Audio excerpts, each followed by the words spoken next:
អ្នកណាមិនល្បីនំមកកៅភូមិព្រះដាក់បាទថ្ងៃនេះដែរគឺពិតជាមានសំណាងខ្លាំងមែនទែនបងប្អូនអរគ្នាបាទបានមកដល់ភូមិព្រះដាក់មកភ្លុកនំមកកៅនៅភូមិព្រះដាក់បាទនិយាយពីថារសជាតិវិញបាំងគឺឲ្យ10 លើក 10តែម្ដងបងប្អូនបាទបងប្អូនមើលតែសាច់នំមកកៅទៅបានឡើងលឿងល្អោកតែម្ដងហើយរសជាតិវាគឺខ្ទិះខ្លាំងមែនទែនបងប្អូនបាទនៅខាងក្នុងស្នូលនំមកកៅហ្នឹងបាទគឺបាទមានខ្ទិះនៅខាងក្នុងទៀតបាទមើលតែបងប្រុសនេះគាត់ហូបទៅដឹងហើយបាទគឺរសជាតិឆ្ងាញ់ខ្លាំងមែនទែនបាទអញ្ចឹងក្រុមការងាររបស់ពួកខ្ញុំបាទក៏បានឈប់ឡានបាទចូលមកសាក់ភ្លុកនំមកកៅដែលល្បីខ្លាំងនៅសៀមរាបបាទគឺភូមិព្រះដាក់បាទនិយាយរួមទៅពួកខ្ញុំចុះពីលើឡានមកបាទគឺទិញនំមកកៅម្នាក់ពី3មកភ្លុករសជាតិនំមកកៅបាទឥឡូវក៏មកខាត់ពេលវេលាយូរសូមបងប្អូនអរគ្នាចូលទៅតាមដានវីដេអូពេញទាំងអស់គ្នាចង់ដឹងថារសជាតិនំមកកៅដែលពួកខ្ញុំភ្លុកនេះបាទឲ្យរ៉េតប្រមាណលើប្រមាណបាទសូមទៅតាមដានវីដេអូនេះទាំងអស់គ្នាបាទអង្គ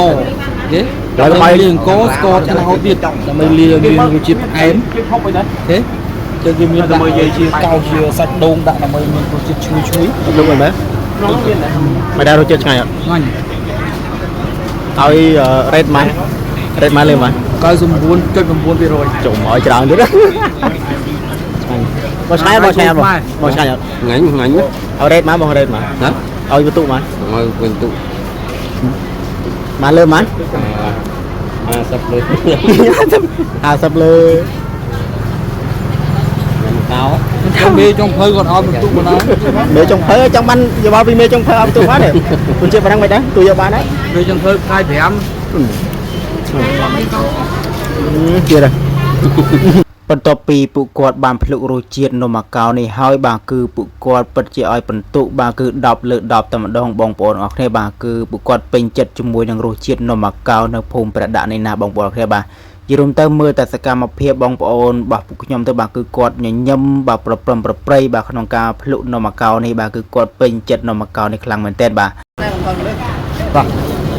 ហើយយ៉ាងហ្នឹងតើរសជាតិទេបងបាទអត់មើលមានភ្លឹកផងថានំអាកោគេល្បីរសជាតិវាមិនចូលក្តៅមើលនោះគេពុះហើយទៅអាគេថតត្រឹមត្រូវអត់ហ៊ានហូបđây một bát bông nó cháy mà sạch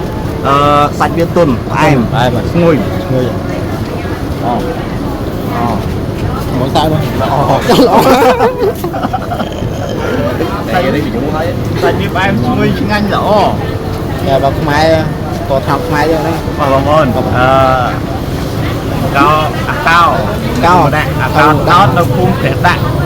còn lo mò như lo từ lưới cái vậy ha phun bật đá hay đầu về lấy cái mình hay ha bật đá cái ha bật đá chắc ai bong bồn dương chả bắt mùi nằm lúc mới chẳng đang lúc rồi chuyện mày bay lừa trên dưới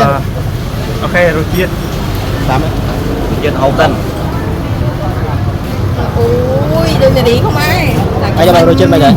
trên mày đây chết ma chết đó chết rồi này qua đây anh đi kênh dây má nè em con